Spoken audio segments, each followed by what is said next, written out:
अरे इसे तुमने क्यों छुआ? क्या तुम्हें इतना भी पता नहीं है कि यह सीमा के 7 माह की पूजा की सामग्री है और ऐसी पूजा सामग्री को बांझ औरतों के छूने से अपशकुन होता है। तुम ये तो नहीं सोच रही हो कि तुम्हें बच्चा नहीं हुआ तो तुम्हारी ननद को भी नहीं होना चाहिए? कहीं ऐसा तो नहीं कि ननद की खुशी तुमसे देखी नहीं जा रही हो? मम्मी जी, मैं किसी तरह आंसुओं को रोककर सिर्फ इतना ही बोल पाई थी कि इतने में सीमा, जो उसकी ननद कम सहेली ज़्यादा थी, वह बोल उठी, भाभी आपसे मुझे ऐसी उम्मीद नहीं थी। आपको तो खुश होना चाहिए था कि मैं माँ बनने वाली हूँ, उल्टा आप अपशकुन करने में लगी हैं। उसने आशा भरी नज़रों से अपने पति निखिल की ओर देखा। उसे लगा कि निखिल तो मुझे बहुत प्यार करता है, वैसे भी हमारी लव मैरिज हुई थी, वह ज़रूर मेरी ओर से कुछ बोलेगा। लेकिन निखिल ने उल्टा शिखा को ही कहा, तुम तो सीमा को अपनी बहन ही मानती हो ना, फिर तुम सीमा के साथ ऐसा कैसे कर सकती हो? कोई भी महिला सास ननद के ताने एक बार सहन कर सकती है, लेकिन यदि उसका पति, जिस पर उसने अपना सब कुछ निछावर कर दिया है, जिसके साथ 7 जन्म तक निभाने की कसमें खाई, यदि वही ऐसे ताने मारे, तो शिखा रोते रोते चुपचाप किचन में काम करने लगी। बांझ होने के कारण वह पूजा सामग्री को तो हाथ नहीं लगा सकती थी, लेकिन एक बहू होने के नाते घर के सभी काम पूरी जिम्मेदारी के साथ पूरा करने थे। चाहे उसका मन अंदर ही अंदर कितना भी रो रहा हो, वह सोचने लगी कि वह माँ नहीं बन सकती, इसमें उसकी क्या गलती है? माँ बनना या ना बनना क्या नारी के खुद के हाथ में है? उसे अचरज इस बात का हो रहा था कि इतने पढ़े लिखे परिवार के लोगों की भी सोच कितनी तकियानुसी है। उसकी सासू माँ एक विद्यालय में पढ़ाती है, ननद सीए है और निखिल इंजीनियर है। इतने पढ़े लिखे होने के बावजूद इतनी तकियानुसी सोच की पूजा की सामग्री को छूने मात्र से अपशकुन हो जाएगा। उसे याद आया कि कैसे वह और निखिल पहली बार ऑफिस में मिले थे। शिखा ऑफिस में एक प्रेजेंटेशन दे रही थी। उसकी प्रेजेंटेशन बॉस के साथ साथ सभी ने बहुत तारीफ की थी, खासकर निखिल भी उसकी प्रेजेंटेशन से बहुत ही प्रभावित हुआ। एक ही ऑफिस में साथ साथ काम करते हुए कब दोनों को एक दूसरे से प्यार हो गया, दोनों को पता ही नहीं चला। दोनों एक ही जाति के होने से घर वाले भी मान गए और दोनों की शादी हो गई। सास ससुर और ननद सभी का स्वभाव बहुत अच्छा था।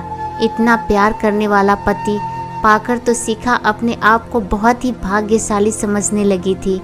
निखिल ने पहले ही कह दिया था कि शादी के 2 साल तक बच्चा नहीं करेंगे, जिंदगी को थोड़ा एंजॉय करेंगे, फिर बच्चे की जिम्मेदारी लेंगे। इसलिए 2-3 साल तक परिवार में बच्चे के लिए किसी ने कुछ भी नहीं कहा। लेकिन 5 साल होते ही घर में सभी के ताने शुरू हो गए। बात बात में परिवार वाले और रिश्तेदार सभी शिखा को बांझ कहकर ताने मारने लगे। निखिल पहले पहले तो कुछ नहीं बोला, लेकिन अब वह भी शिखा से बेरुखी से पेश आने लगा था।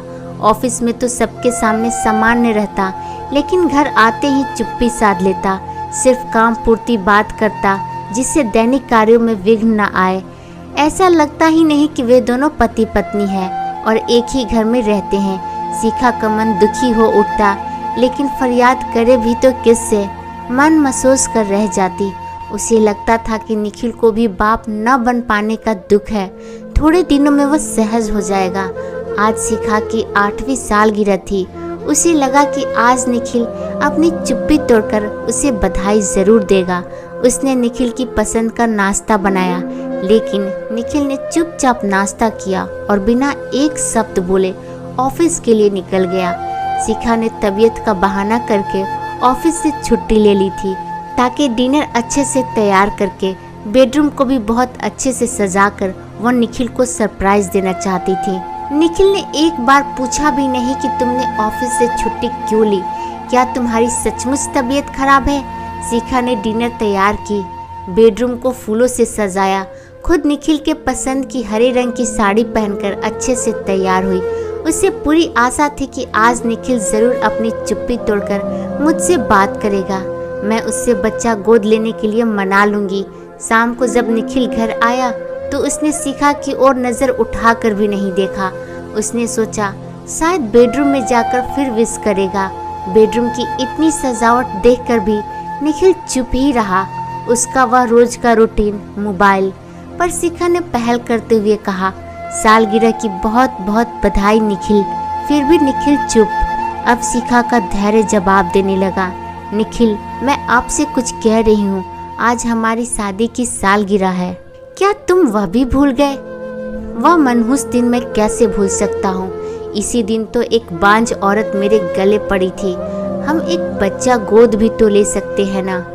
किसी तरह अपने आप पर काबू रखकर शिखा ने कहा, इस विषय पर हमारी कई बार बहस हो चुकी है। मैंने कितनी बार कहा है कि मैं किसी और के बच्चों को, किसी और के खून को नहीं अपना सकता। मुझे और मम्मी को मेरा अपना बच्चा चाहिए जो तुम नहीं दे पा रही हो। खैर, आज हमारी शादी की सालगिरह है, इसलिए मैं तुम्हारे लिए एक अनोखा गिफ्ट लाया हूँ। अनोखा गिफ्ट? शिखा सोचने लगी कि जो व्यक्ति मुझे लगातार खरी खोटी सुना रहा है, वह व्यक्ति मेरे लिए कौन सा अनोखा गिफ्ट लेकर आएगा।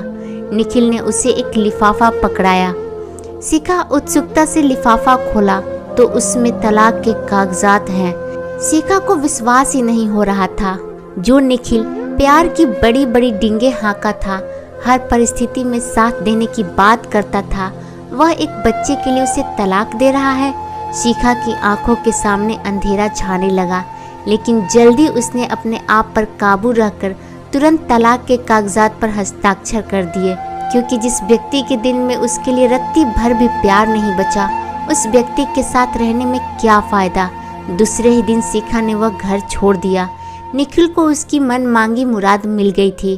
थोड़े ही दिनों में कोशिश करके शिखा ने अपना ट्रांसफ़र कंपनी की दूसरी शाखा में करवा ली, क्योंकि अब निखिल के साथ एक ही ऑफिस में काम करके वह अपने काले अतीत को याद नहीं करना चाहती थी। तलाक के 1 महीने बाद ही निखिल ने दूसरी शादी कर ली। साल भर में ही निखिल को बेटा होने की खबर शिखा को मिली। शिखा को नीचा दिखाने के लिए निखिल ने बेटा होने की खुशी में जो पार्टी रखी थी, उसमें उसने शिखा को भी निमंत्रण दिया। वह गर्व से शिखा को अपना बेटा दिखाना चाहता था। पार्टी में निखिल ने शिखा से कहा, देखा, तुमसे तलाक लेने का मेरा निर्णय सही था ना। मैं बाप बन गया हूँ। पापा बनने की बहुत बहुत बधाई निखिल। शिखा उसे एक लिफाफा देते हुए कहा, पापा बनने की खुशी में मेरी ओर से एक अनोखा गिफ्ट। अनोखा गिफ्ट? शब्द सुनकर निखिल को झटका लगा, क्योंकि सालगिरह पर अनोखा गिफ्ट कहकर निखिल ने शिखा को तलाक के कागजात दिए थे। आज शिखा उसे क्या अनोखा गिफ्ट दे सकती है, यह सोचते हुए उसने लिफाफा खोला। जैसे ही लिफाफे में रखा कागज उसने पढ़ा तो उसके पैरों तले जमीन निकल गई। उसका खुद पर कंट्रोल छूटने लगा। वह निखिल की मेडिकल रिपोर्ट थी, जिसमें लिखा था कि निखिल कभी भी बाप नहीं बन सकता। निखिल ने अपनी पत्नी की ओर देखा तो उसकी झुकी हुई नजरों ने मामला साफ कर दिया। निखिल, फैसला आपको करना है कि आप किसी और के बच्चों को, किसी और के खून को अपनाते हो या नहीं। इतना कहकर बिना खाना खाए शिखा वहां से चली गई। दूसरे दिन निखिल और उसकी माँ दोनों शिखा के घर आए। दोनों अपने आप को बहुत ही शर्मिंदा महसूस कर रहे थे। बात कहाँ से शुरू करें यह उनकी समझ में नहीं आ रहा था। आखिर निखिल ने ही बात शुरू की, वह मेडिकल रिपोर्ट। शिखा बोली, आपको याद है हम दोनों ने अपनी मेडिकल जांच करवाई थी, किसी कारणवश आप रिपोर्ट लेने नहीं आ पाए थे। मैं अकेले ही रिपोर्ट लेने गई थी। हाँ याद है, लेकिन तुमने तो घर आकर बताया था कि कमी तुम में है। तुमने तब झूठ क्यों बोला था? खुद में कोई कमी ना होते हुए भी इतने साल क्यों तुमने सबके ताने सहे? मैंने भी तुम्हें बहुत सताया, फिर भी तुम कुछ नहीं बोली। आखिर क्यों शिखा? क्योंकि मैं आपसे बहुत ज्यादा प्यार करती थी। यदि आपको सच्चाई पता चल जाती तो आप उसे बर्दाश्त नहीं कर पाते। आप अंदर ही अंदर टूट जाते। मैं अपने प्यार को टूटता हुआ नहीं देख सकती थी। मेरा क्या, मुझे तो ताने सुनने की आदत पड़ गई थी। लेकिन सच बताऊं, मैं सभी के ताने सुनने को तैयार थी, लेकिन आपकी चुप्पी, आपके ताने सुनने की हिम्मत मुझ में नहीं थी। जब मैंने तलाक के कागजात दिए थे तब तो तुम सच्चाई बता सकती थी। निखिल, गलती मेरी ही है। मुझे अपने प्यार पर विश्वास था। दुनिया चाहे जो बोले, लेकिन मेरा निखिल कभी मुझे नहीं छोड़ सकता। इस बात का विश्वास था मुझे। लेकिन जब आपने तलाक के कागजात दिए तो मेरा यह विश्वास टूट गया। जब आप मुझसे प्यार ही नहीं करते तो आपके साथ रहने में कोई मतलब ही नहीं था, इसलिए मैंने तुरंत उन कागजात पर हस्ताक्षर कर दिए थे। बहू, हमसे बहुत बड़ी गलती हो गई है, प्लीज हम सबको माफ कर दो और हमारे साथ अपने घर चलो। शिखा की सास ने कहा, शिखा प्लीज मुझे माफ कर दो, पुरानी बातें सब भूल जाओ, चलो हम फिर से जिंदगी की एक नई शुरुआत करते हैं। निखिल ने कहा, बात माफ करने या ना करने की नहीं है, बात है आत्मसम्मान की। अब ये संभव नहीं हो सकता कि मैं वापस उस घर में कदम रखूं। वैसे भी अगले महीने मेरी शादी है। मैंने तो वह अनोखा गिफ्ट आपको सिर्फ इसलिए दिया था ताकि देख सकूं कि आप दोनों माँ बेटे किसी दूसरे के खून को अपनाते हो या नहीं। हर कहानी कुछ न कुछ सिखाती है, हमें जिंदगी के दूसरे पहलू को दिखाती है। अगर आपको भी ऐसा लगता है तो प्लीज मेरे इस नए चैनल को सब्सक्राइब कर मुझे प्रेरित करें।